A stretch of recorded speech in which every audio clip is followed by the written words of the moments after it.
Okay, now we are starting the session. So welcome to the problem solving session for week 4 for the course Traffic Engineering. My name is Tanu Singh. I am a PMRF scholar, Department of Civil Engineering at IIT Kanpur. So today we will start with first summarizing the lecture of week 4. Then we will discuss some of the practice questions and also clear your doubts.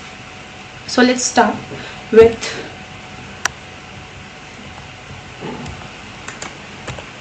Okay, so now let us begin with the two very fundamental questions that arises whenever we design any traffic facilities. First is, how much traffic can a facility accommodate?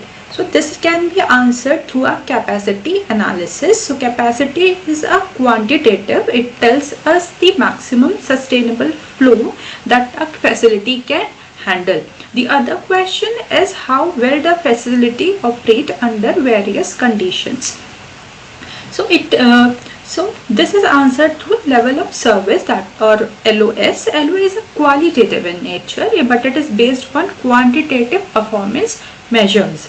So these are the two important points. So always remember that capacity is the tells us the ability of the system, whereas LOS tells the quality of performance experienced by the users.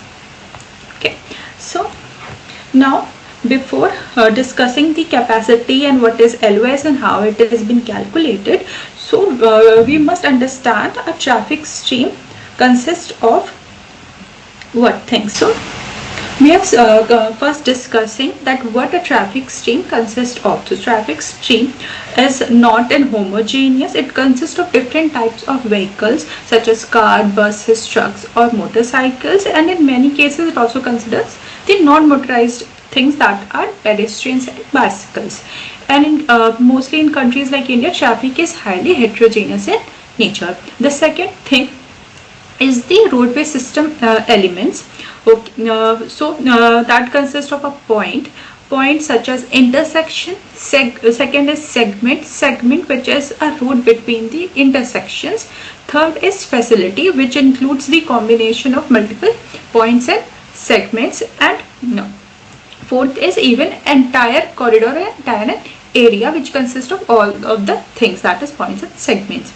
And thirdly, the facilities are classified, that we have already discussed in previous lectures, that it can be classified into two types, that is uninterrupted flow and interrupted flow. Uninterrupted flow are the facilities which are not interrupted using any physical phenomena such as signal or signs. So examples of uninterrupted flow includes freeway or expressway, whereas interrupted flow includes the signalized or unsignalized intersection and arterials. So this classification is important because capacity and level of service depends upon the type of the facility that we will be discussing further.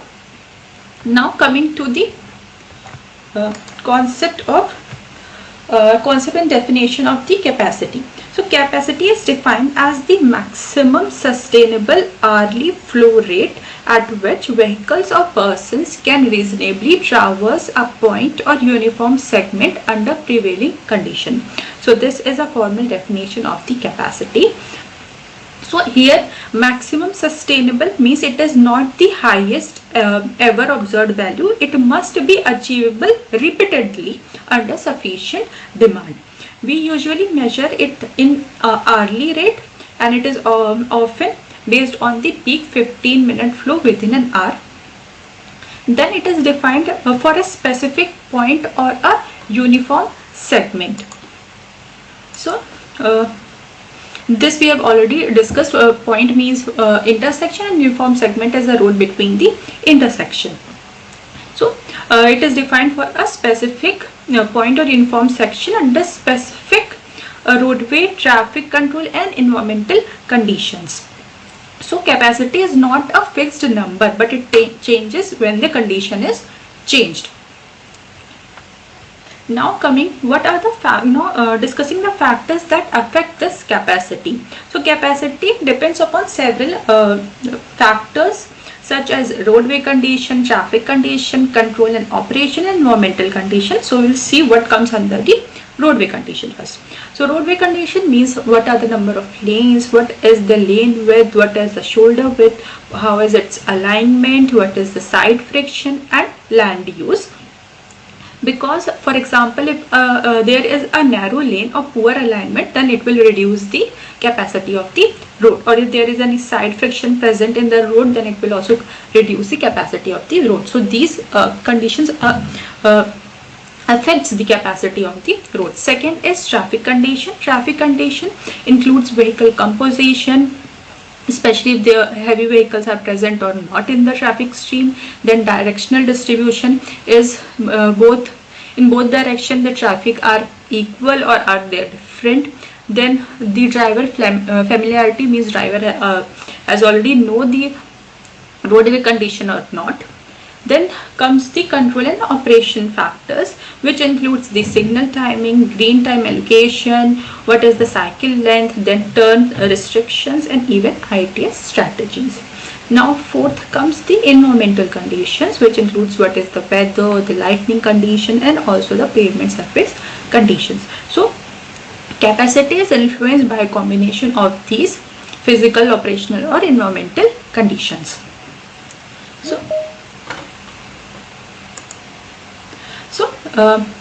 Now coming to the base condition versus prevailing conditions. As we have already seen in the definition of the capacity, it was written a prevailing condition. Prevailing condition is the condition that is present on this on the road, that includes these different conditions.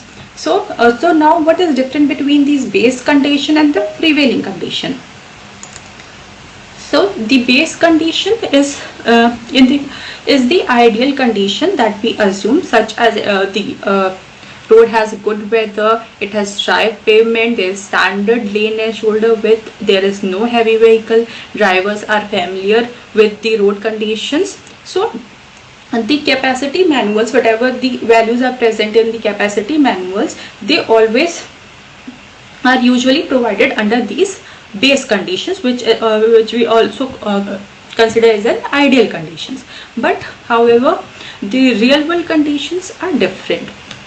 These are called the prevailing condition. The real world deviations from these ideal condition are termed as the prevailing conditions. So whenever the prevailing conditions differ from the base conditions, we apply the adjustment factor. So whenever there is a different weather condition or pavement is not, or there are heavy vehicles present in the road, for all of these factors we apply the adjustment factors, because in the capacity manual we always assume it to be ideal condition, but if the roadway doesn't happen to follow the ideal condition, we apply the adjustment factors. So actual capacity is usually lower than the base capacity due to the real world constraints. Now coming to the level of service, its concepts.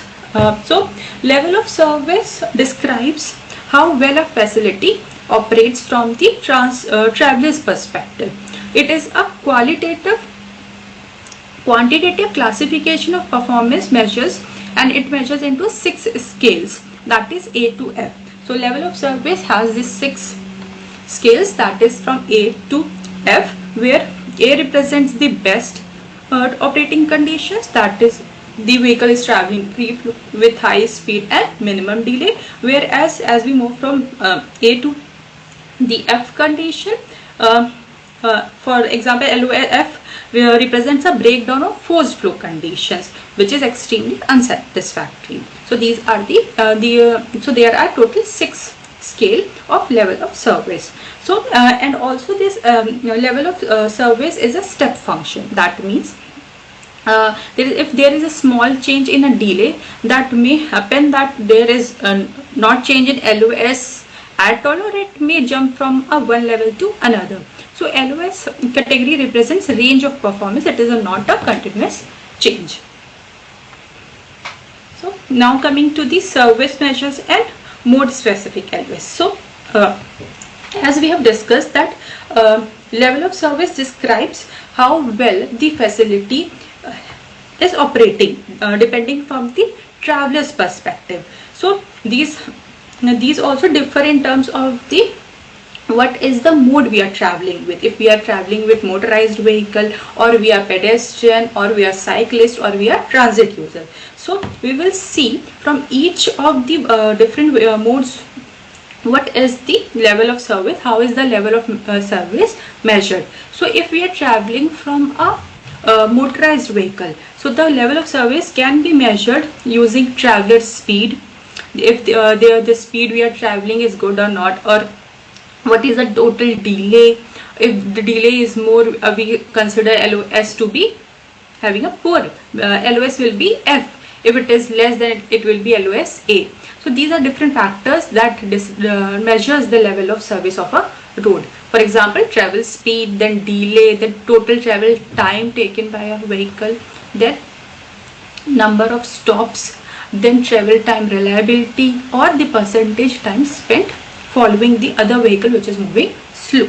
So these are the service measured by a motorized vehicle. Now coming to the pedestrians. So for pedestrian, measures include the walking experience between intersection, the crossing delay, then walking comfort, so or the mid-block crossing condition. So and also safety perception. So whenever a pedestrian walks through a road facility, it defines the level of service of a facility using these factors.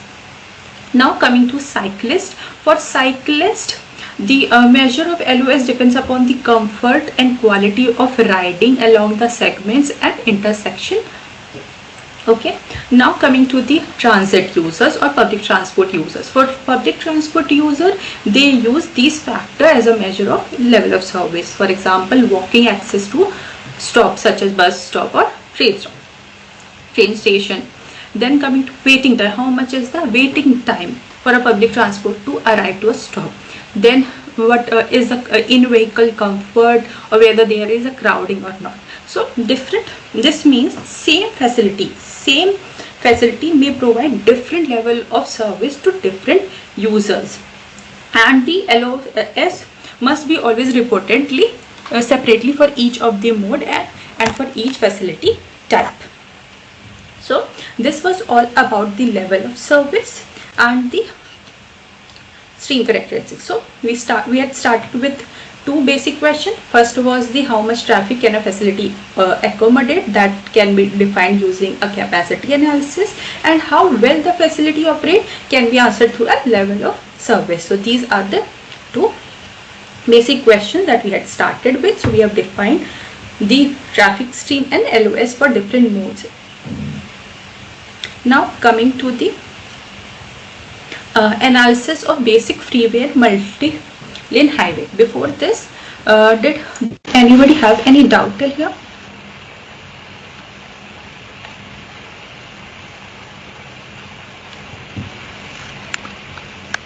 Okay,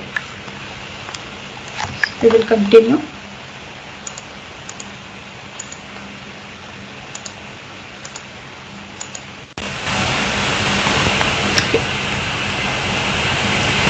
Okay, now starting with the analysis of basic freeway multi-lane highway segments. So firstly we define two types of facilities, that is freeway and multi-lane highway. So freeway are fully accessed. This means no traffic signals interrupt traffic and vehicles can exit through ramps. These are the ideal uninterrupted flow facilities. Second is the multi-lane. Multi-lane highway have intersection or signals, but we focus on mid-block section away from intersection where traffic flow continuously. Okay. So if we see the features of freeway and multi-lane highways, freeway has full access control, but these are only through ramps. Multi-lane have partial or none. It has the intersection at grade signals, but the freeway only doesn't have any intersection. These only have the grade separated. Then comes the flow. The freeway has fully uninterrupted flow, whereas multi-lane highway have sometimes interrupted flow near the traffic signals. The speed is high and consistent, whereas in multi-lane it is variable, it is slow near the signals. So examples are interstate highway and urban arterial tollways. So since multi-lane has interruption near the traffic signals, therefore we will be considering only the mid-block segments away from intersections. Okay, so we are designing, so we are doing this analysis for freeway and multi-lane highway where the flow is totally uninterrupted. So we will be describing the analysis using the highway capacity manual CM 2016. So here our goal is to do the analysis of the capacity and level of service under uniform conditions. So before that, what are the key assumptions for this analysis? So firstly, we only analyze segments that are outside the influence of merging, diverging, weaving or signals. So since we are only considering the uninterrupted flow, therefore these conditions we are not considering the merging, diverging, weaving or signal segments. Now the segment should have uniform characteristics, that means same lane width, geometry and traffic flow throughout the considered segment. This ensures that our analysis is consistent. So despite there is some differences, as we have already seen, there is a difference between a freeway and multi-lane highway, but since in multi-lane highway we are not considering the influence of merging, diverging, weaving or signaling, therefore we can apply same methodology to both of them. So these are the basic assumptions that we consider: that there is no accident, the pavement is in good quality, good condition, the lane width is uniform, it is homogeneous, and the regular driver population and standard lateral clearance. Now coming to the fundamental flow characteristics of the segments. So first is the undersaturated flow. So in the undersaturated flow, traffic is flowing freely, unaffected by the upstream or downstream bottlenecks. Vehicles travel at their desired speed and there is no congestion. So this is undersaturated flow. So for example, this you can consider for a freeway when there is an early in the morning where cars are moving freely without slowing. So that is the undersaturated flow. Now coming to the second, that is queue discharge flow. So this occurs when a traffic has just passed through a bottleneck and is accelerating back to its desired speed. So this flow is called as queue discharged flow.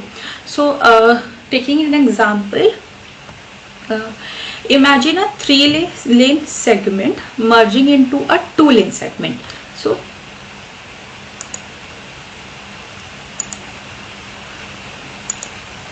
for example, if there is a 3-lane road and it has to merge into a 2-lane. So what happens that vehicles are leaving 2-lane. So firstly they will slow their vehicle and try to move into 2-lane, but after some time it will accelerate. At some point here it will accelerate back to its speed. So this flow is known as queue discharge flow. Vehicles are leaving. So as we can see in the definition, it is mentioned that vehicles are leaving a bottleneck. Vehicles are leaving this bottleneck and accelerating back to a desired speed. Now coming to the third, that is oversaturated flow, where demand is greater than the downstream capacity. There is a forced flow and there is queue forms upstream. So here you can consider this segment in the 3-lane where the traffic is heavily loaded, since vehicles will queue in the upstream of this 2-lane section, creating a oversaturated condition. Here the condition will be oversaturated condition. So these are the 3 fundamental flow states in the segment that we usually see. First is free flow, then there is a queue discharge flow, and then oversaturated flow where demand is more than the capacity. So and also some few points that the Q discharge flow is always lower than the pre-breakdown flow. We will discuss what is pre-breakdown flow, which leads to temporary reduction in throughput. So, an oversaturated flow reflects downstream bottleneck effects, not local segment issue. So now coming to these three terminologies that we need to consider before analyzing the freeway flow. So the first term is breakdown. So breakdown, this is a transition from the uncongested to congested flow. So here what happens, this speed drops at least 25% of the free flow for a sustained 15 minutes time period, and there forms a queue in the upstream condition.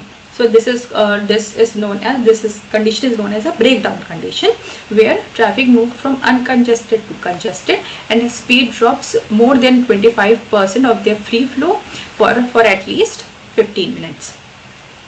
And okay, here we can see an example. For example, in early morning when traffic increases and a two-lane section cannot handle the demand, so speed drops, queue starts forming in the upstream. That is a breakdown condition. Now coming to the second terminology, that is recovery. So so every time after a breakdown, when demand decreases, traffic flow returns to its free flow condition. So here what happens, speed returns within 10% of a free flow for 15 minutes and queue starts to dissipate. So this condition is known as recovery condition. Now coming to the third condition, that is a pre-breakdown flow rate. So this is a 15-minute average flow immediately before a breakdown. So before this breakdown occurs, so the condition, that 15-minute flow that happens before breakdown is termed as pre-breakdown flow rate. Okay, so you can think of it as the maximum flow rate achieved under the ideal condition. The maximum, that before there is a queue formation, the maximum capacity, maximum flow rate that can be achieved is termed as pre-breakdown flow rate. Now coming to the post-breakdown.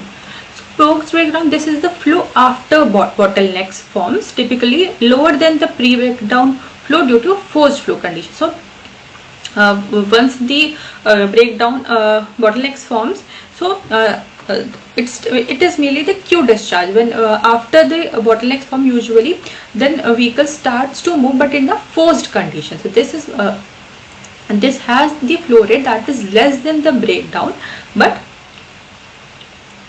here also it is usually a forced flow in the queue condition.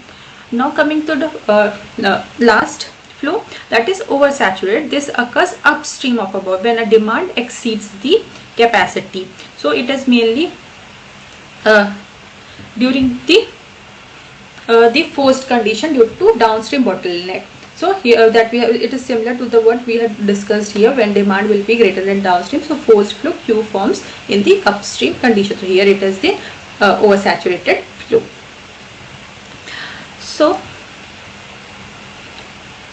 this is all that these were all the assumptions and the terms that we need to understand before doing the analysis of the freeway and the multi-lane highway.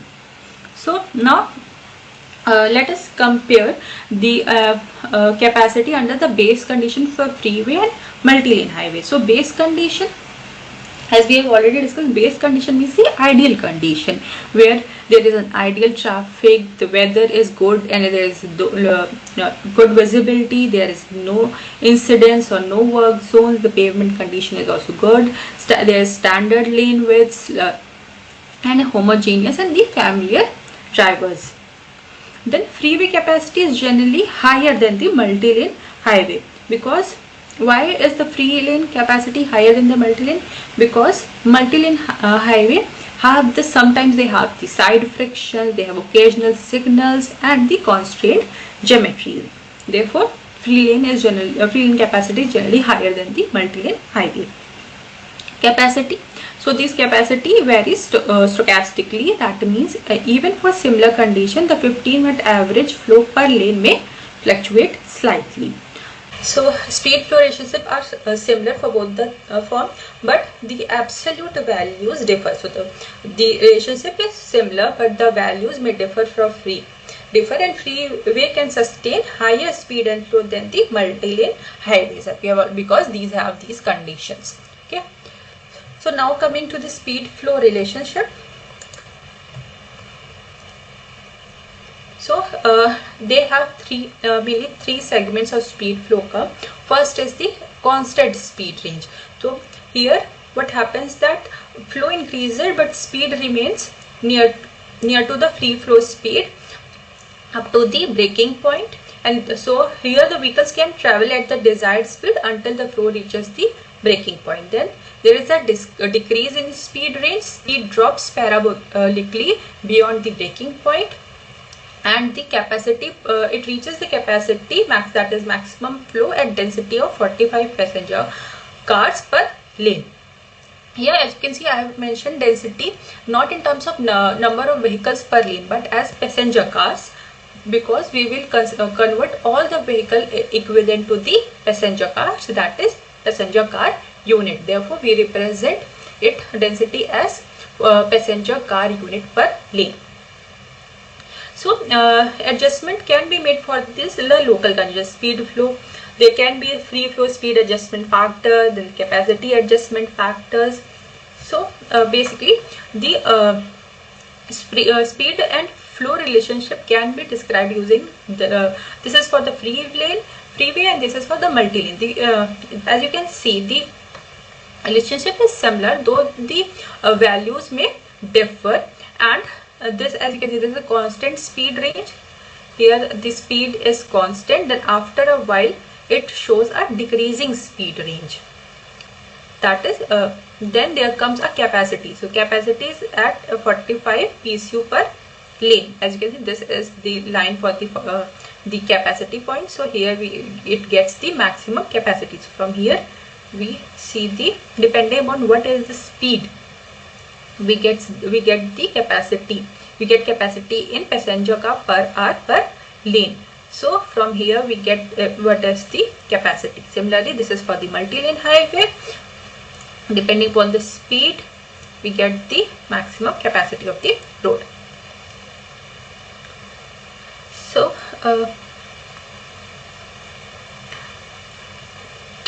a breaking point in the freeway varies with free flow speed. As you can see the breaking point is different. Breaking point is different for each of the free flow speed. Here it is different and different. As it goes it increases, but in the multi-lane what we see a constant at 1400. We see a constant breaking point at 1400 passenger car per hour per lane.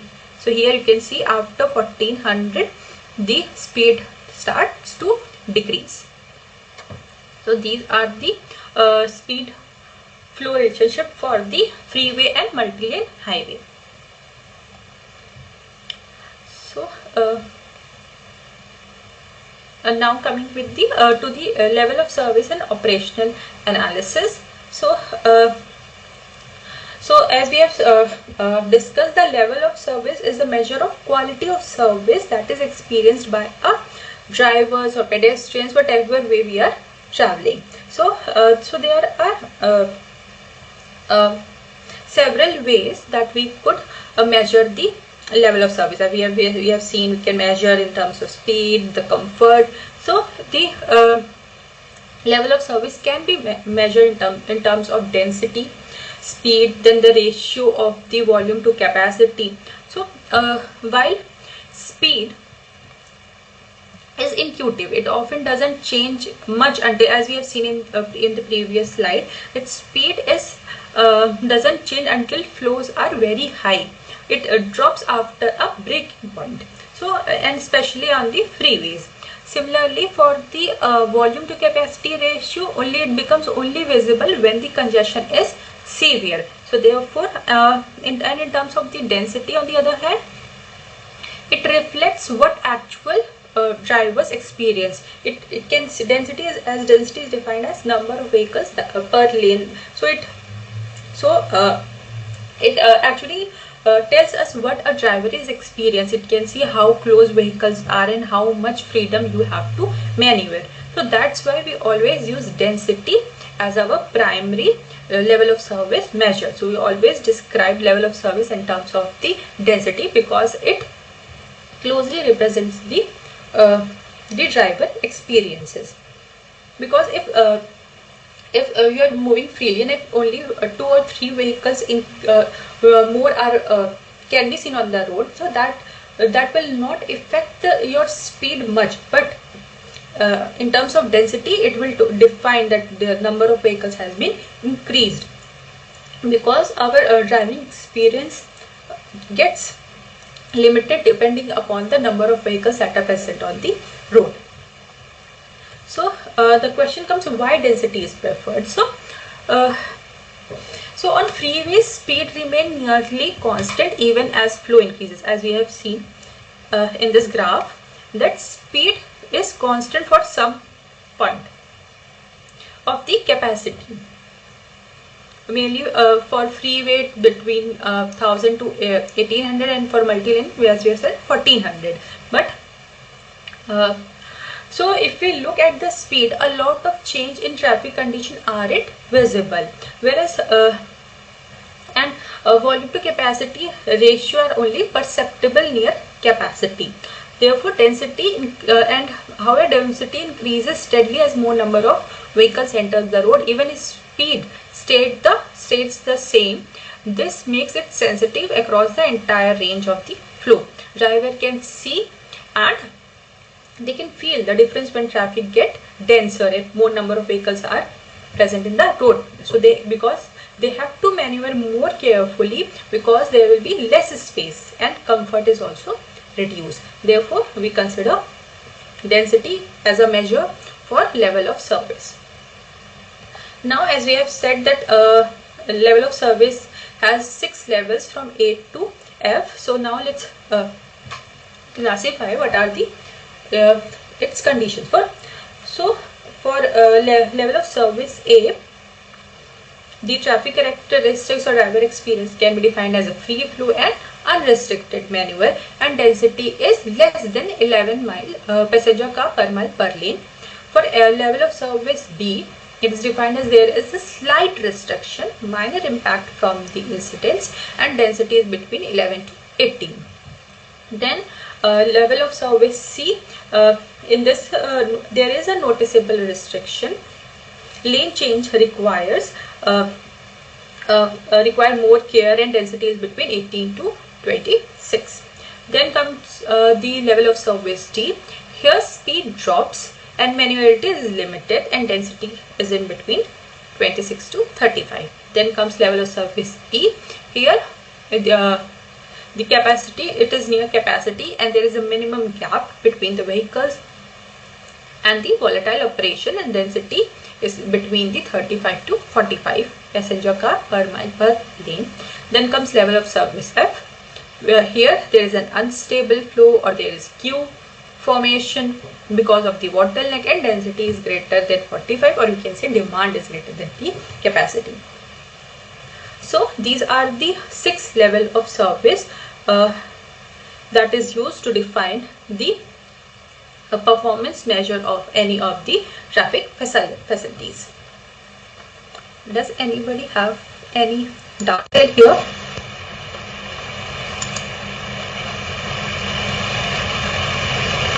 If you have any doubt in between, you can write your questions in the chat box.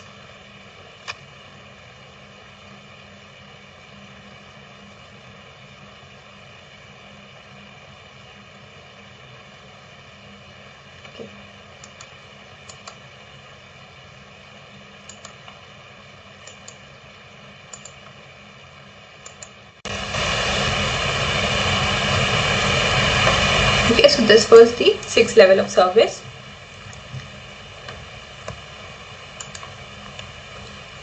So now in the speed flow diagram, as we have mentioned, the density different density levels can be defined with for different level of service. So as we have seen, this was the speed flow relationship. So in this at capacity it was 45 passenger car per mile per lane, and before that if it is less than 11, then we say the level of service is A. Means if the vehicle are traveling with this speed and the flow rate is less than 500, then we say there is level of service A. Then between 11 to 18, and between this specific flow rate and this speed, we define it level of service B. Then if speed further remain same but density is further increased and it is in between 26 to 18 and flow rate is further increased, so this is the level of service C. Then further, if the flow rate is increased, we define it and there is a slight decrease. As you can see in the level of service D, it mentions speed drops. So speed here, as you can see, is drops. So this region comes under level of service D. And further, if this speed drops, and then it is termed as level of service E. And whatever is after the capacity, if the demand, any of the demand is greater than the capacity, we term it as a level of service F. So depending upon what is our speed, flow rate, and especially the density, we define the level of service or the performance measure of the particular facilities. So if you're, for example, if you're traveling through a facility and the density you can see on the road is between 18 to 26, between 18 and 26, and flow rate is also in between this range. And from this particular line you can define what is your speed. So depending upon whether that point lies, you can define what is the level of service of that particular facility during that prevailing conditions. Okay, so further we will use this particular figure to define what will be the level of service. But as we have mentioned that this highway capacity manual has always considered ideal conditions, but in real world we cannot see the ideal condition, that is good weather, good pavement surface condition, or familiar drive, or all the ideal conditions. If that is not present, that is in the real world what we see are prevailing conditions. And as we have mentioned, whenever we see a condition, a prevailing condition, we had to apply an adjustment factors for different conditions. So we will apply those conditions, and then we will see the what is our level of service. So we will not use directly this, but we will, because this is defined on the ideal conditions. But in our real world we see a prevailing condition. We might see a bad weather or the surface condition is not good. So we will apply those adjacent factors to different free flow or flow rate, and then we will go through this chart to define our level of service. Okay, so now we are starting. So before that, as we have already discussed, the congestion occurs. What is a congestion occurs then demand, if demand is greater than level of service is F. So these are different the congestion condition or bottleneck condition. So now how? So this is the 6-step methodology that we will be using to determine the level of service. So now defining these 6 steps. So step 1 is the input data. For input data, we will collect all the data such as what is the number of lanes, what is the lane width, what is the lateral clearance, if there is ramp present or not, what is the demand volume, what is peak hour factor, what is terrain, like different, what are the different conditions, the condition that we have discussed, the roadway conditions, the traffic conditions, the control condition. We will collect all the data in step 1. Then in step 2, we will do estimate and adjust free flow speed. We will first get the free flow speed from the field, and then we will do adjustment for different traffic conditions or geometric condition. Then we will estimate and adjust the capacity, and then we will adjust the demand flow rate, and then finally we will compare if demand is, what is the total demand and what is the capacity of the road, and after comparing this we will finally use the speed flow relationship to get the LOS depending upon what is the density of the road. So now we'll discuss each of the step in detail. So first step is collecting the data. So we will collect these data. First is the traffic demand.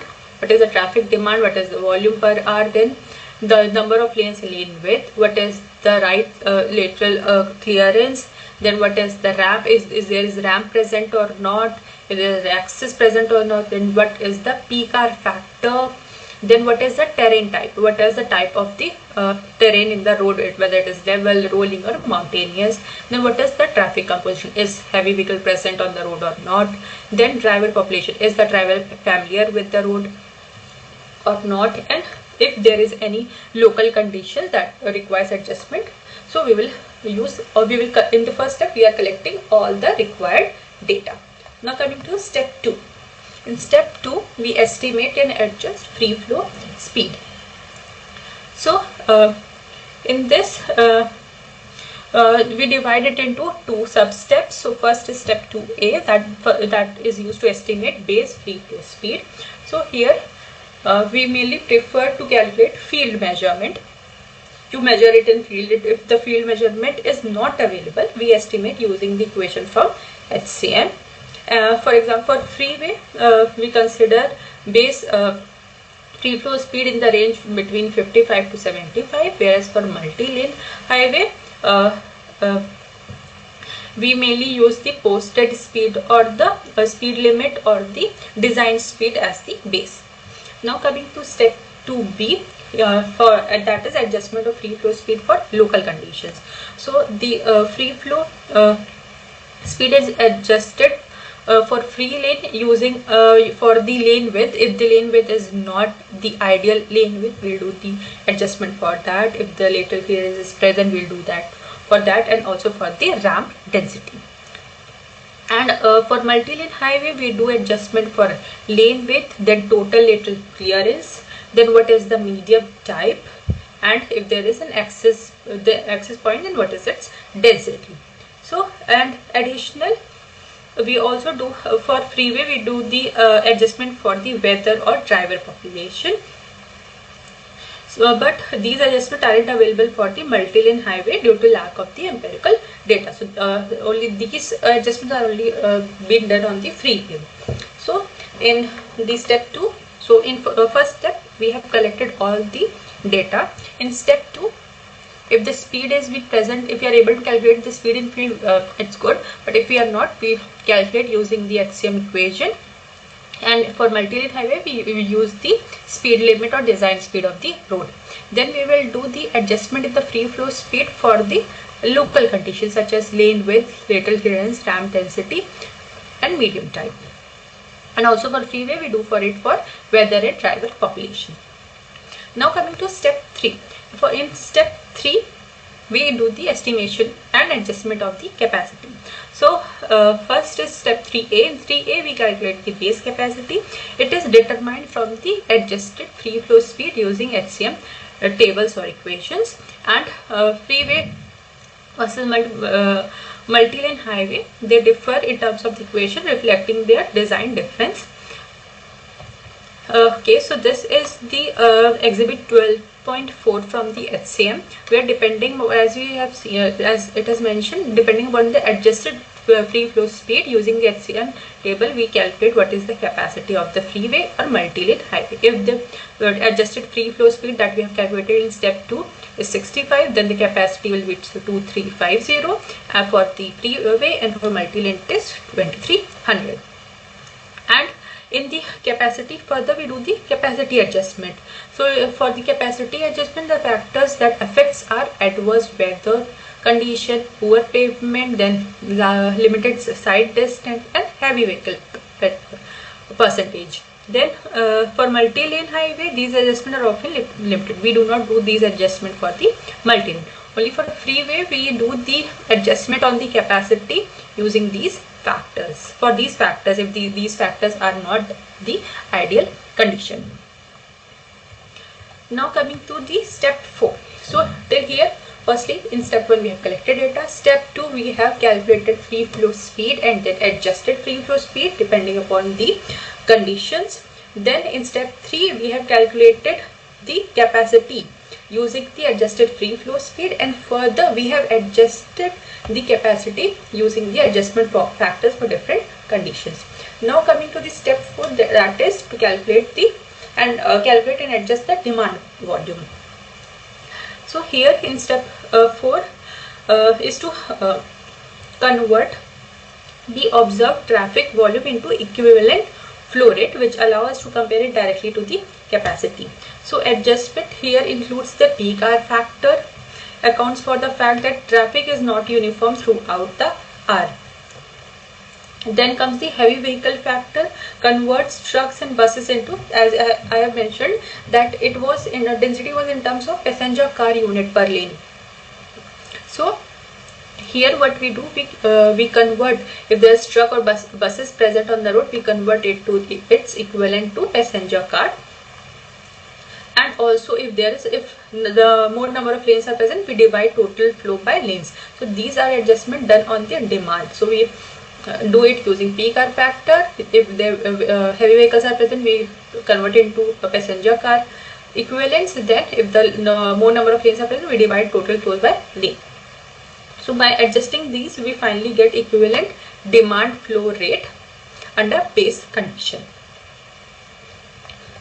So till here we have the calculated demand, we have calculated the capacity. So now in step 5 we determine speed and density. So using that speed flow relationship from HCM, density is equals to volume by speed. We already have that volume. We have calculated. In step 2 we have calculated the speed. Here we get density. So in freeway, breakpoint flow defines the free flow versus the congested regime. In multi-lane, constant speed portion up to a fixed breakpoint. As we have seen, the breakpoint for freeway was different for different flow, and for multi-lane it was fixed. So this is for the breakpoint analysis. Then coming to determining the level of service, that is in the step 6. So here we compare density, the density that we have calculated, to LOS threshold. For example, if it is less than 11 that we have considered on the chart of level of service, then we say it as level of service A. If it is between, the density that we have calculated is between 11 to 18, then level of service B. Similarly, C, D and F. So this is the complete operational analysis for the freeway and multi-lane conditions. Okay, so this is how the level of service is calculated. Is anybody having any doubt here?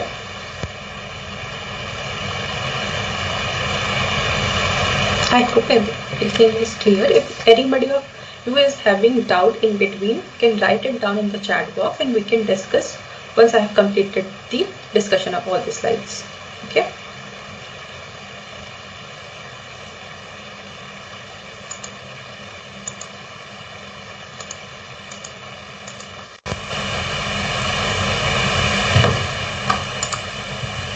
So now coming to the two-lane highway. Okay, so here we have considered two-lane highway as an uninterrupted flow facility. So on this a two-lane highway has one lane in each direction, and it is undivided. So there is no divider or median present in the road. So for example, this is the road. So we don't have any divider. So one is for, and other lane is for this direction. For one lane per direction, we are having it. Qualifies as uninterrupted. So we consider it as uninterrupted only when there is no traffic signal, no stop signs or yield signs interrupting the traffic flow, and no signal generated platoons affecting the vehicle movement. Only that condition is been considered. So the key difference between the multi-lane highway or freeway is that multi-lane or two-lane is that passing must occur in the opposing lane. Because of this, whenever if a slow, for example, this is a slow moving vehicle that is traveling, so the passing is always happens on the opposing lane. If we need to pass this vehicle, we have to pass through the opposite lane, we have to come in. So because of this, overtaking depends upon the available gap in the opposite traffic and the accurate sight distance. So if these are limited, vehicles are forced to follow a slower vehicles, including this leads to a platoon formation and increased delay. So now coming to the passing demand and passing capacity. So passing demand increases as the traffic flow in a given direction increases. So whenever the traffic flow is increasing particular direction, the passing demand will always increase. The more vehicles are there, the more driver wants to overtake the slower vehicles. Then passing capacity, however, decreases as opposing traffic flow increases because acceptable gaps become fewer. Okay, so if, for example, this is the two-lane highway and this is the slow moving vehicle, and what the definition says, if there is more number of traffic in a particular direction, then more drivers wants to overtake this slow moving vehicle. So passing demand increases as directional flow increases. Then passing capacity, it decreases if the opposing flow has more number of vehicles, then the passing capacity is decreasing, because it definitely depends upon what is the gap between the vehicle for it to pass over to this slow moving vehicle. So when passing demand is high and passing capacity is low, the platoon increases. See, so this platoon increases. As a result, operational quality deteriorates and often at lower flow levels compared to the multi-lane highways. Okay, even though the number of flow is less, but since it's not able to pass this slow moving vehicle, therefore the level of service gets decreased. So this is all about the passing demand and passing capacity. Now the two-lane highway has been classified in different classes depending upon its function. So in class 1, highway mainly focuses on the mobility. This includes primarily the arterial roads or major state or national highway links. Here driver is expected that it moves in with higher speed, and these roads typically serve long distance travel. So these are the characteristics of class 1 roads. Then class 2 can be defined as mainly focused on the access and the scenic thing. They may provide access to class 1 facilities, then or severe scenic routes, and the speed is not the primary objective for these class.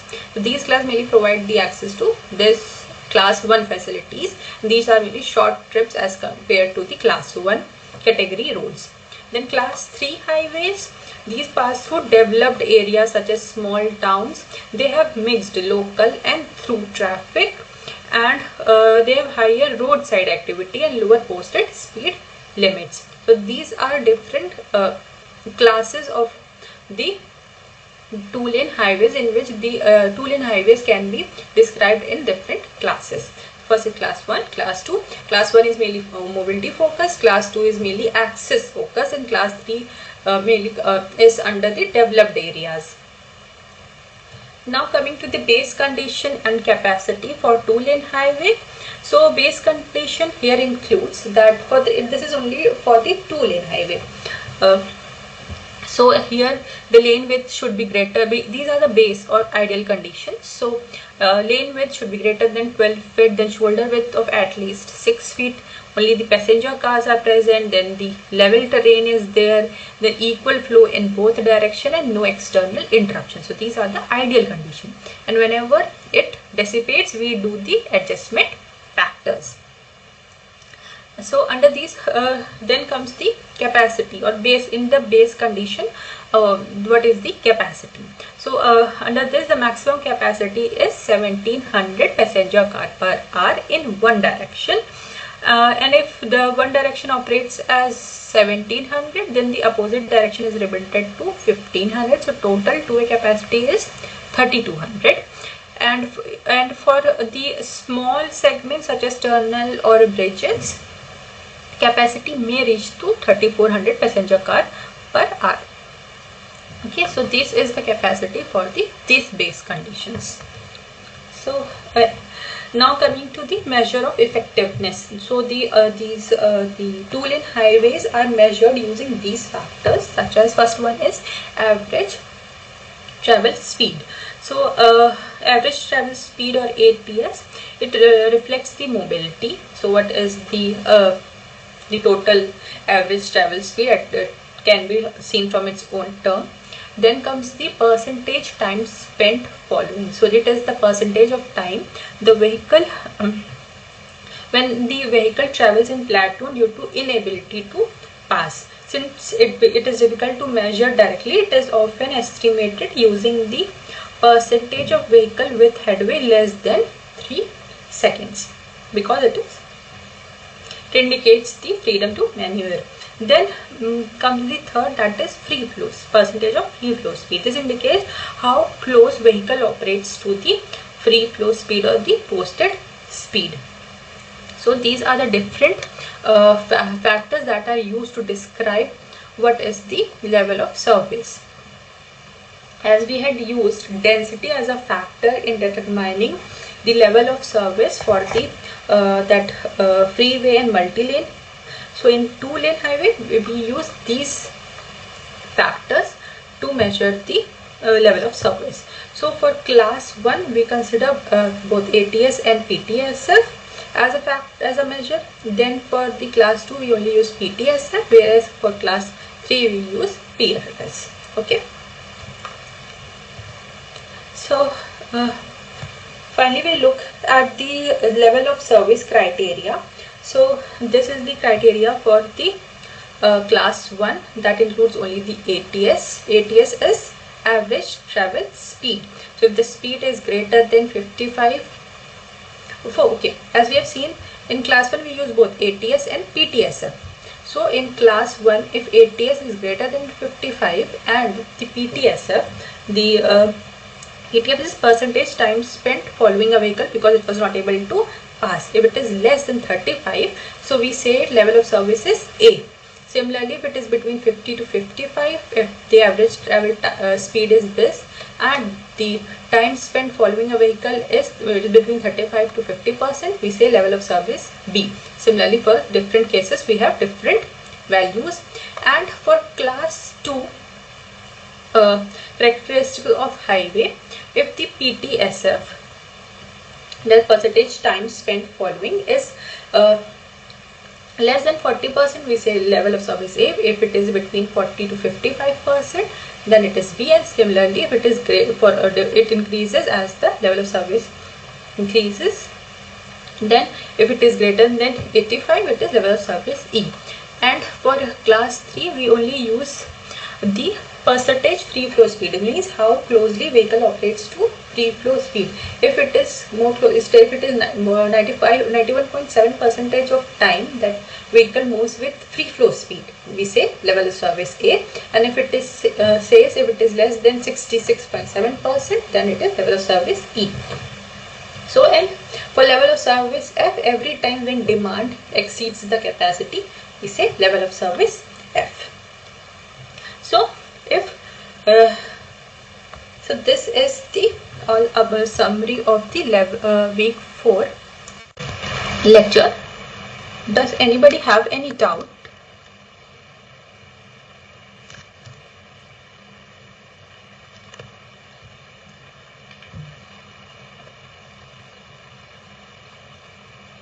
No, ma'am.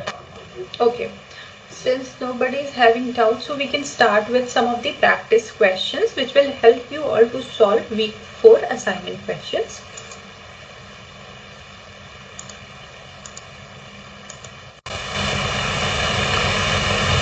Okay.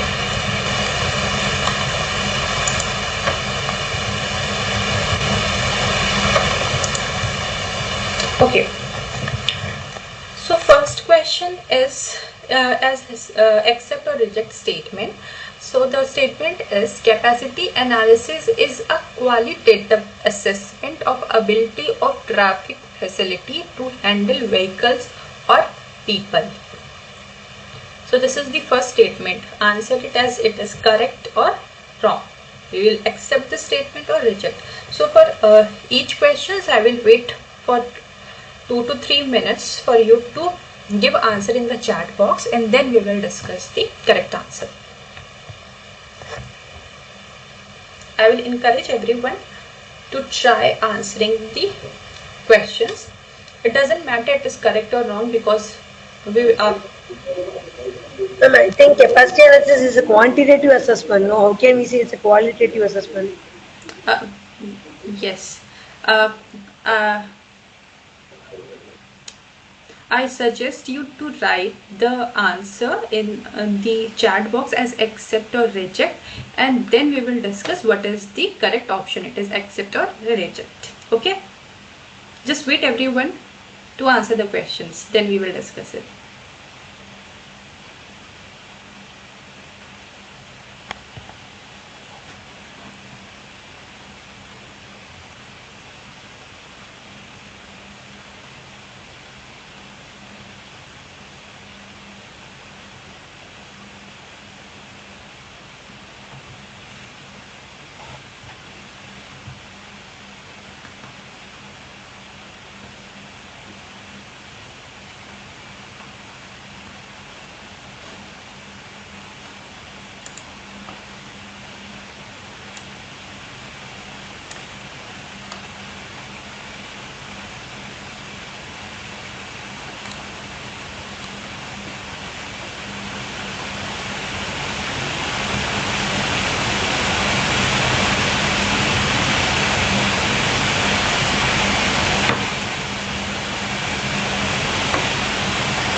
Okay, yes, both of you have given the right answer. The statement is wrong because, as it was mentioned, capacity analysis is a quantitative evaluation. It determines in terms of the numbers that what is the maximum hourly rate that a vehicle or person can reasonably accept when they are traversing a uniform section or roadway under a prevailing conditions. So this was the definition of the capacity, whereas the qualitative assessment has been done by a term called as level of service. Okay, so the both of you have written correct, so reject. We will reject this statement. Now coming to the next question. Next question is accept or reject the statement level of service analysis is independent upon the road facility and travel mode.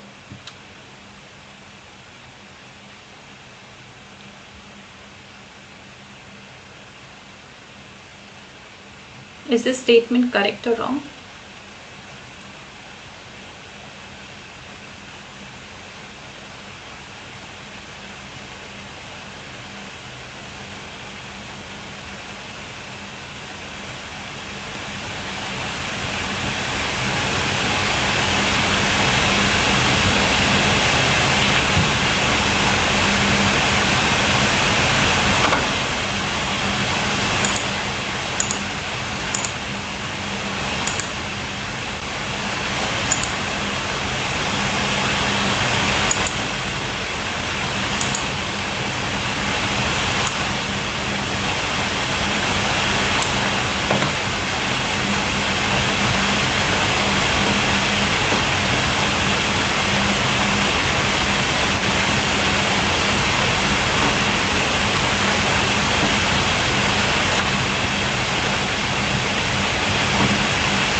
Okay, so this statement is also wrong because level of service depends upon, as you can see, we are discussing level of service analysis for different type of road facility. First we had discussed how we calculate it for the freeway and multi-lane. Then we have discussed how we discuss for the two-way. So it depends upon different road facilities and also the travel mode, as we have discussed. If we are traveling uh,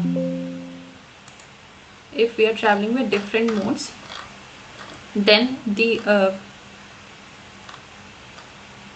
see, we have seen the level of service measures are different for different traffic modes. If you are traveling with motorized vehicle, we can measure in terms of speed, the delay time, number of time we have to stop our vehicle, then percentage time we are following a vehicle. For pedestrian, it is in terms of the delay and safety while walking a intersection. Then cyclists, it's in terms of riding a bicycle, what is the quality and comfort. Then for transit, it is in terms of what is the walking distance to a stop, then what is the waiting time, then if the vehicle is the transit is crowded or not. So the statement is wrong. It depends up level of service depends upon the road facility and the traffic mode. So it will be reject. Now coming to the third question, that is base condition assumes presence of heavy vehicle in the traffic stream. This is the easiest one. Does the ideal condition assume the heavy vehicle in the traffic stream? Accept or reject?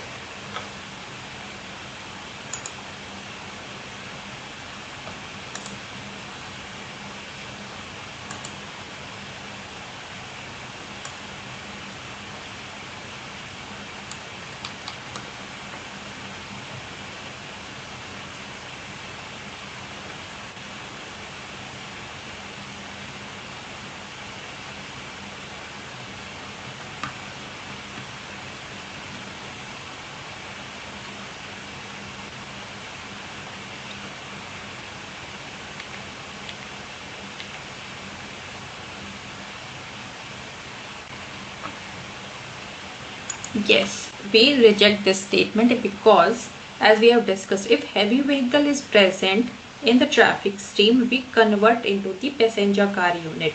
So that is the adjustment we do because it differs from the ideal conditions. So that is the prevailing condition. So as we can see from the ideal conditions that we have mentioned.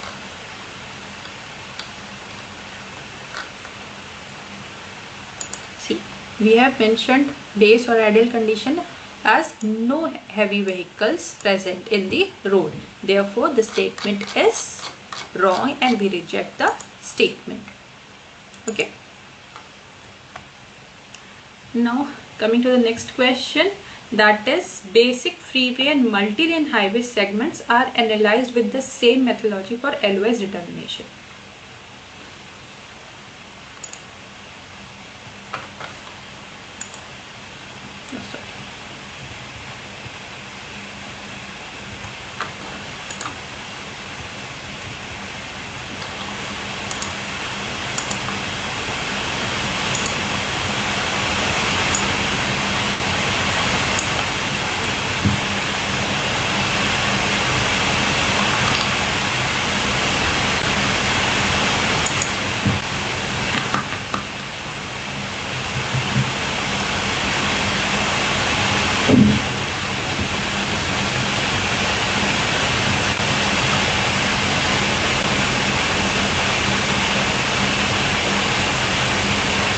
Okay. So some of the questions that we initially all the questions are accept or reject, and after a while we will discuss about the numerical practice questions. Okay. So these are the easy one. So what is the question? That the basic freeway and multi-lane highway are analyzed in the same methodology for LOS determination. The statement is correct. As you can see, we have mentioned that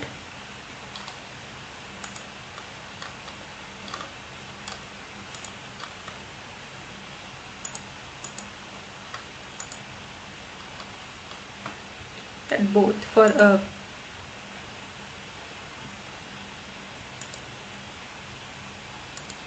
for both the conditions we choose same,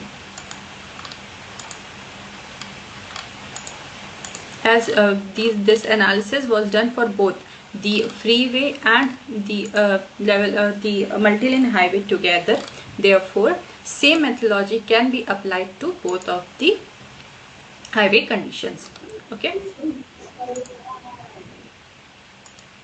The previous slide, ma'am. The introduction to freeway and there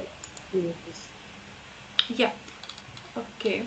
So whatever is the slide, I hope you all remember that we have discussed that the freeway yeah, this that further. that both the freeway and multi-lane highway we will consider together, because they have the speed flow relationship is similar but only the values differ. Okay, and we do these values for these difference, we do the adjustment factors depending upon what is the prevailing condition. So now coming to the next question, that is passing maneuver in two-lane highway depends upon opposing traffic flow, side distance or availability of gaps, or option D is all of the above.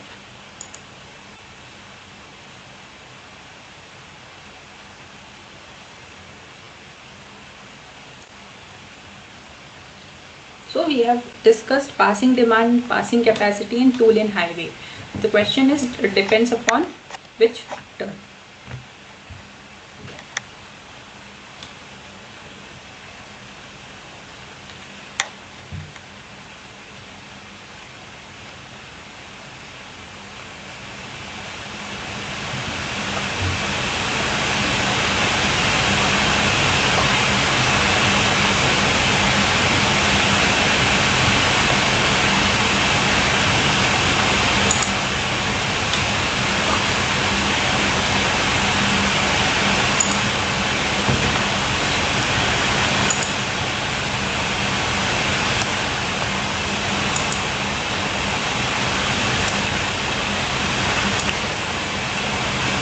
Yes, the correct answer is D, because we have discussed the passing maneuver depends upon what is the opposing traffic flow. If it is more than the passing capacity decreases, it also depends upon what is the side distance, like how far you can see the road for overtaking the slow moving vehicle, and also what is the gap between the two vehicles in the opposite direction. Therefore, the correct answer is all of the above. So now coming to the next question, that is, which of the following two-lane highway class considers delay as service measure? Okay, we have seen for class 1 we use different measures, then class 2 we have seen different, for class 3 we have different. So the measures that we are taking in determining these different classes, does they indirectly consider delay or not?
Okay, so for class For class 1, what we had considered, ATSF, ATS, that is average travel speed, and also the PTSF.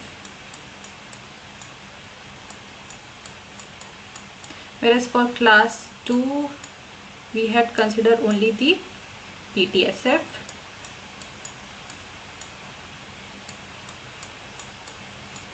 Whereas for class 3, we have considered PFFS, that is percentage of free flow speed. Right? So the correct answer is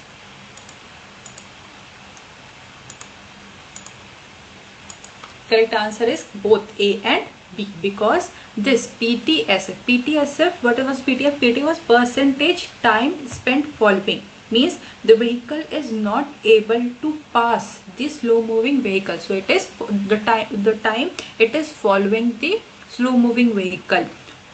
Therefore, that is the delay that a vehicle is considering. So therefore, class A and class B both considers the delay as service measure. Class A considers ATSS plus the delay, because PTSF is nothing but a delay that a vehicle considers because it is not able to cross a slow moving vehicle ahead. Therefore, class 1, class 2 both considers a delay as one of the service measure. So correct answer is D, both A and B. Okay. So now coming to the next question, that is major intercity routes belong to class 1 two-lane highway.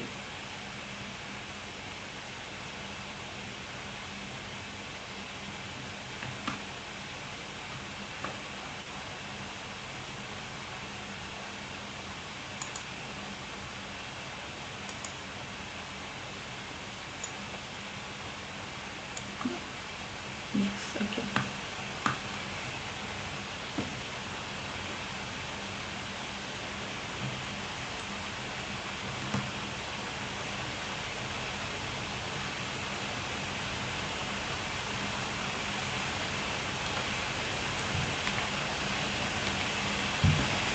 Okay, so here the correct answer is A. Yes, except because in class way the main focus was on mobility, and major intercity routes comes under the class 1 two-lane highway.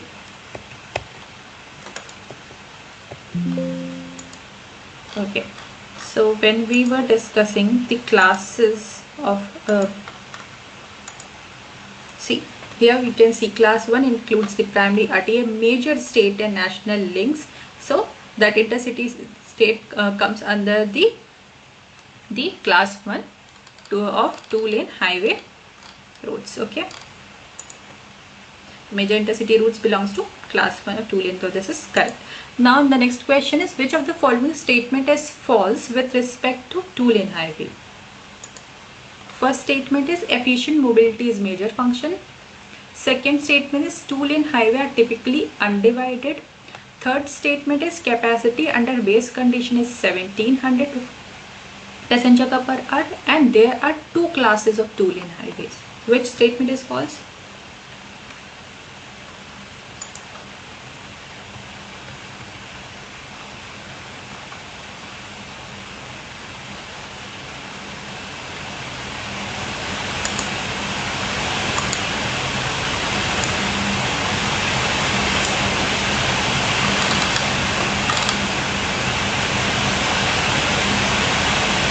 This is the easiest one. Which of the statement is false?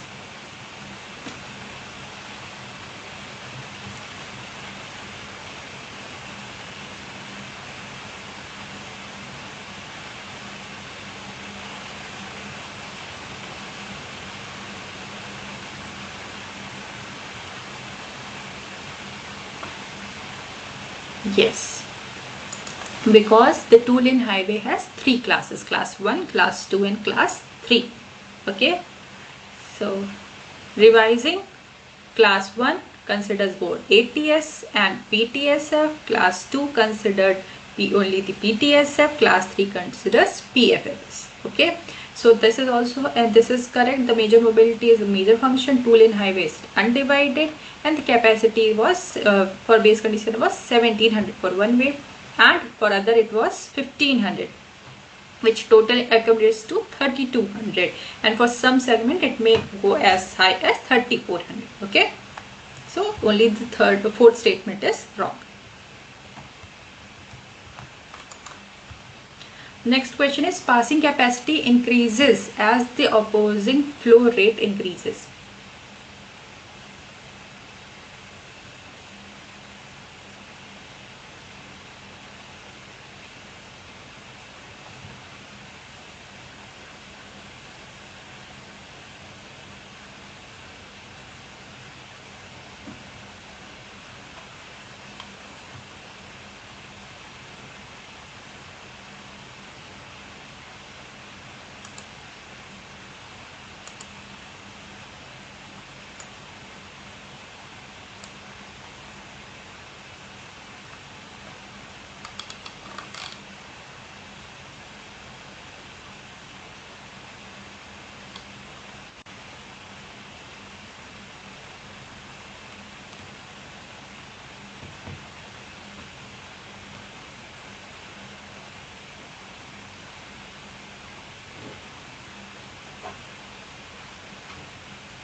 Yes, the correct answer is B, because the passing capacity decreases as opposing flow rate increases, because the capacity the capacity to pass the vehicle gets decreased, because the number of opposing the traffic in the opposing way increases, means the gap is being reduced, the side distance is reduced, therefore the capacity is decreasing.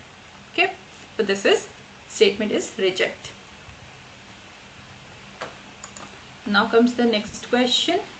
If a volume of 100 vehicle is observed in 15-minute period, what is the equivalent flow rate in vehicle per hour? This is very easy to calculate. Just waiting for 2 to 3 minutes in order to calculate the flow rate in vehicle per hour.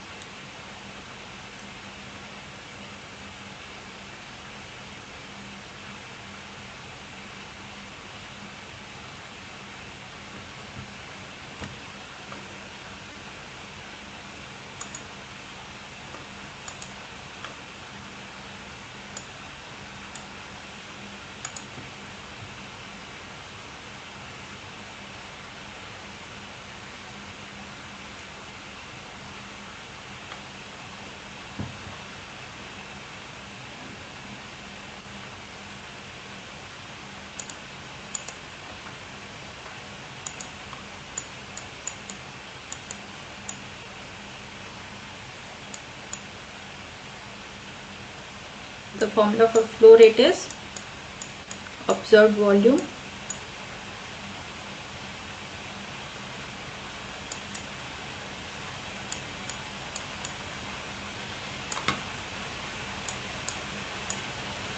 divided by the time in hours.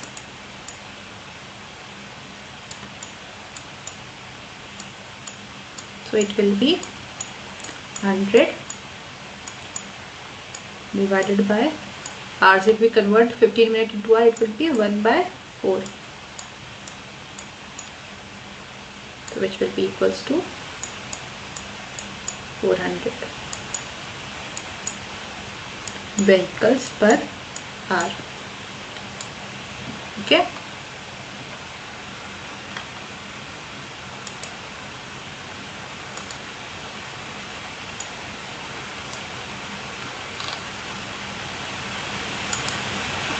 Now coming to the next question. So next question is, for a basic freeway segment, if adjustment factor for lane width is taken as 1.9 miles per hour, and the adjustment factor for right side lateral clearance for 3 feet clearance on freeway with 2 lane in one direction as 1.8 mile per hour, and total ramp density as 6 ram per mile, what is the free flow speed when it's operating under ideal condition? Okay, so here we have to use equation from HCM firstly to calculate the free flow speed, and then use it further.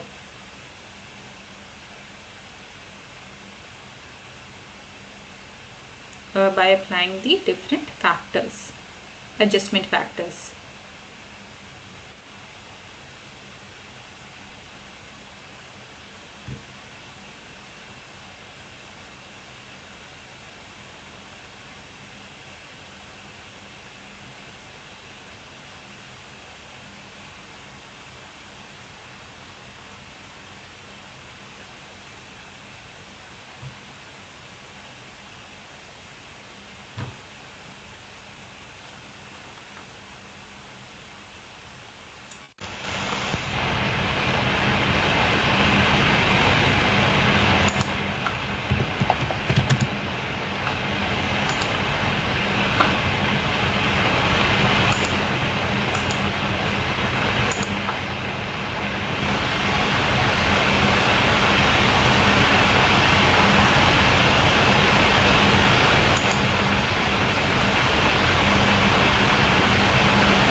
Okay, so let's see how to solve this question. Okay,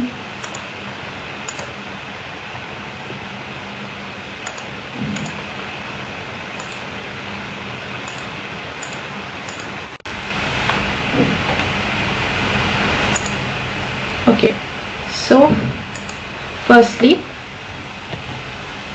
the formula used for using the HCM to calculate free flow speed is equals to the base free flow speed minus adjustment factor for lane width minus the adjustment factor for lateral adjustment and minus 3.22 TRD to the power 0.84. So this is the standard HCM formula for calculating free flow speed. So here the base flow speed for ideal freeway segment is through the HCM is taken as 75.4 miles per hour, and the lane width adjustment is given in the question as 1.9 miles per hour, whereas lateral clearance adjustment was given as 1.8 for 3 feet clearance with 2 lanes in one direction. Okay, so these two are been given, else we can take it from the exhibit 12.20 and 12.21 from the HCM, where total ramp density is given as 6 ram per mile. So putting all this in this equation, we finally get the free flow speed as 57.195, and it was asked to round it to 2 decimal places, so it will be 57.20. Okay, so the free flow speed comes out to be 57.2. I hope it has been clear. The formula used is free flow speed is equals to base free flow speed minus the lane width adjustment minus the lateral clearance adjustment minus 3.22 into TRD to the power 0.84, and when we keep all these in the equation, we finally get the free flow speed as 57.20. Okay.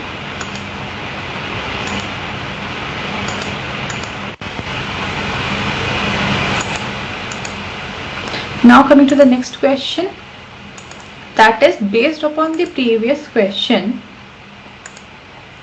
What is the capacity in passenger car per lane of the basic freeway segment?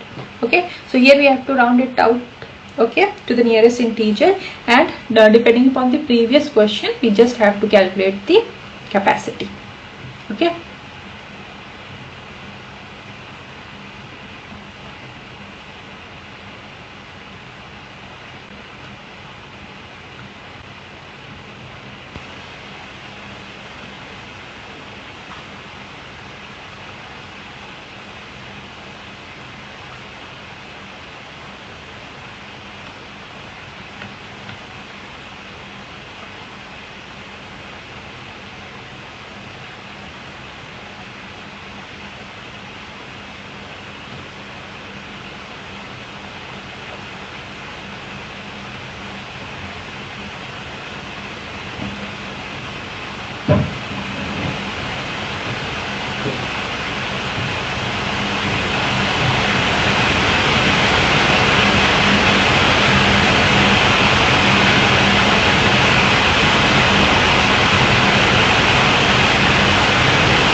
Okay, so in this question, we had to use the previous free flow speed that we calculated in previous question, that was 57.2 miles per hour.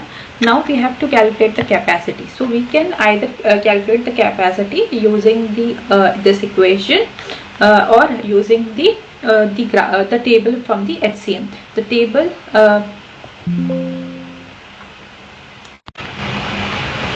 that was present in the HCM.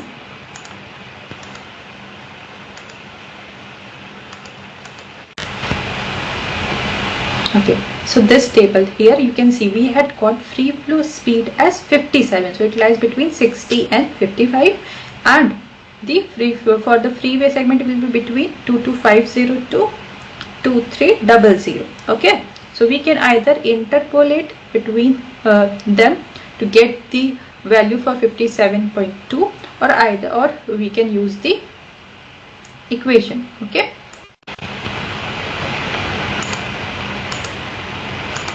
from the HCM. So when we solve, finally get the value of the capacity. Okay, so when we solve the capacity, we get 220 plus 10 into FFS minus 50, and if we put the value of FFS that we had got, that was 57.2. Finally we get the capacity value as 2272. If we do the we get for the round to the nearest integer value. So this is the how we calculate the capacity of the free segment. You can either use that table or the equation present in the HCM. Okay. So now coming to the next question. So the next question is, 4-lane highway segment is on a level train with 5% trucks in traffic stream. What is the value of adjustment factor for 5% truck in traffic stream as per HCM 2016? Okay, so this is purely based on the HCM. So I'll just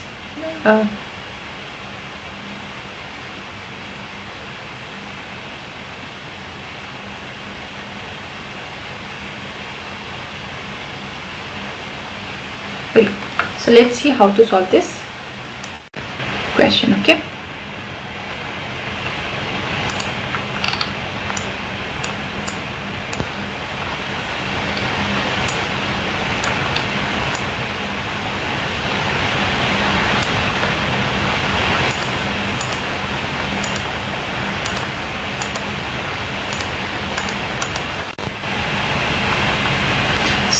Okay, so we had to calculate the firstly we need to since it was the heavy vehicle, so we have to convert the truck into the its equivalent passenger car unit. Okay, so for that we would use this table. It was given like for the this exhibit is given for the trucks. If the truck is present in the level train, we take PCE equivalent to 2. So using the exhibit, firstly we get the ET is equals to 2. Then we use the HCM. From the HCM we use the heavy vehicle adjustment equation, that is FHP is equals to 1 upon 1 plus PT into ET minus 1. PT is percentage of the truck present. Okay, so in the equation it was given as 5%. Okay, so the PT is given as 0.05, that is 5% of the truck present, and ET we get from the table for the level train as 2. So putting this in the equation, we finally get FHV is equals to 1 upon 1 plus 0.05 and 2 minus 1, and if we further calculate we get as 0.95. Okay, so this is how we calculate the adjustment factor for heavy vehicle present on level 10. Okay.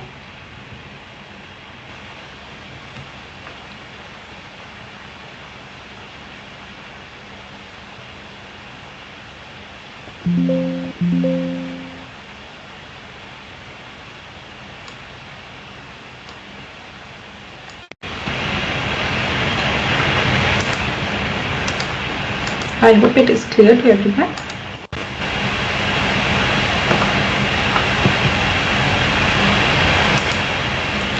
So now coming to the next question, that is which of the following statement are true regarding the capacity as per HCM 2016? Okay, first statement is expressed only in terms of passenger and not vehicles, defined for base conditions, defined in terms of maximum hourly flow rate, and reasonably expectancy is the basis for the defining capacity.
Okay, so the correct answer is C and D. Why? Because capacity, the definition of capacity is defined as the maximum rate at which vehicles can reasonably be expected to move under prevailing conditions. Okay, so here the C is the maximum hourly flow rate. Correct statement. D is reasonable expectancy. That is also correct. First statement is expressed only in terms of person and not vehicle. That is recalled because capacity is usually expressed in vehicles per hour per lane. So though it can be converted into person, it is not restricted, but it is not only in terms of the person. And second statement is defined for base conditions. That is wrong because the capacity is defined for the prevailing conditions. The base or ideal condition are used for the calculation purpose, but the SCM defines capacity as maximum flow under the prevailing condition. Okay. So now coming to the next question. Next is the last question, that is which of the following factors affect the capacity of the road element? Okay. So first factor is free speed, second is extent of familiarity in use of roadway, third is presence of signal, and D is environmental conditions.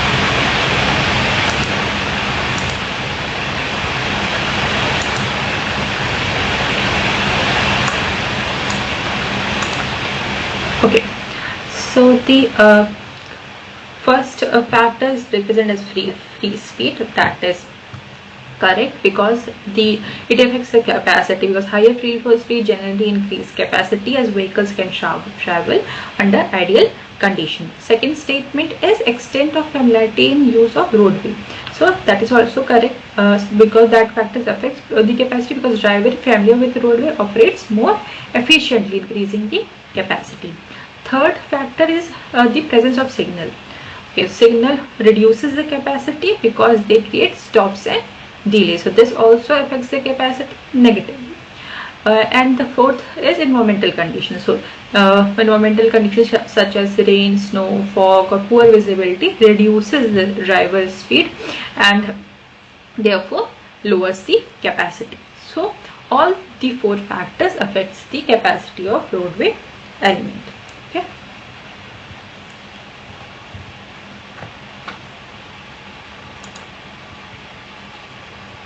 I hope there is no doubt.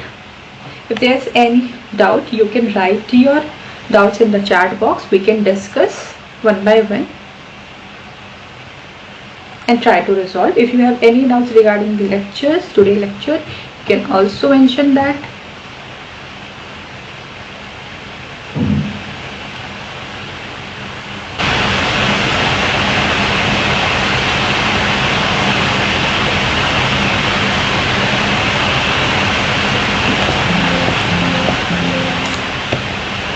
Okay, since you can see there is no doubt, so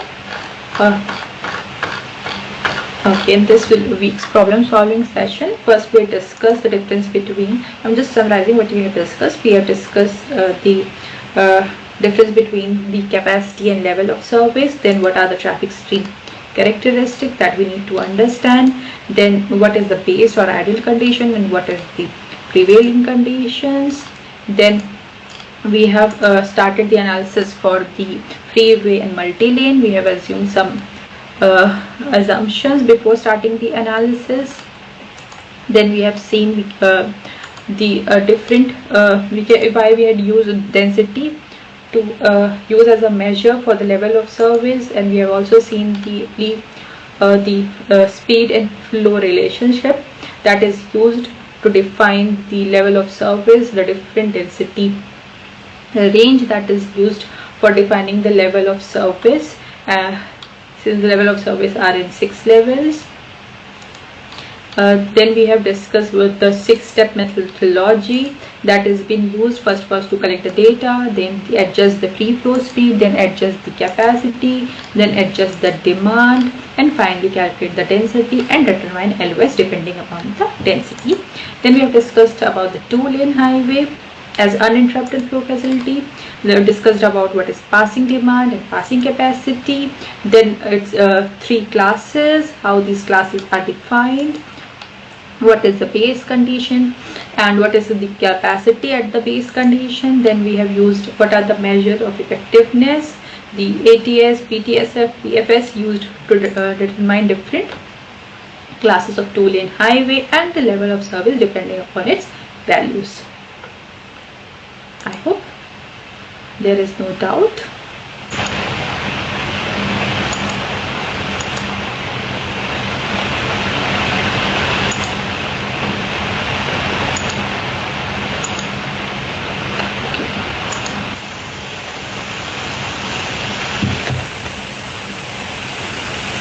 Okay, so that's was all for the week 4 problem solving session. Okay, we will thank you everyone for attending it, and we will meet again on next week problem solving session, and in between if you have any doubt you can collect them and we can discuss this on the next week problem solving session. Thank you everyone.